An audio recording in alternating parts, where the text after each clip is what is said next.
నమస్తే అందరికీ. Welcome to Anu's kitchen. Evening టైంలో స్పైసీగా స్నాక్స్ తినాలనిపించినప్పుడు ఆలూ బ్రెడ్‌తో ఇలా ట్రై చేసి చూడండి.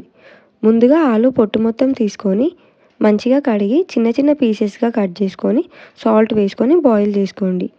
ఒక కడాయిలో ఆయిల్ వేసుకొని ఆవాలు, జీలకర్ర, ఆనియన్, క్యారెట్, క్యాప్సికమ్, టమాటో వేసుకొని ఉడికించుకోవాలి. మంచిగా ఉడికిన తర్వాత పసుపు, కారం, ఉప్పు వేసుకొని మాడిపోకుండా ఫ్రై చేసుకోవాలి. అందులోనే మనం బాయిల్ చేసుకొని పెట్టుకున్న ఆలూని మొత్తం మెత్తగా చేసి వేసుకొని కొత్తిమీర వేసుకొని మొత్తం మిక్స్ చేసుకోవాలి. పెనం మీద ఆయిల్ వేసుకొని మొత్తం స్ప్రెడ్ చేసుకొని ఒక బ్రెడ్ పెట్టుకొని దానిపైన ఆలూ మిశ్రమాన్ని మొత్తం వేసుకోవాలి. దానిపైన మరొక బ్రెడ్‌ని పెట్టి రెండు వైపులా మంచిగా కాల్చుకోవాలి.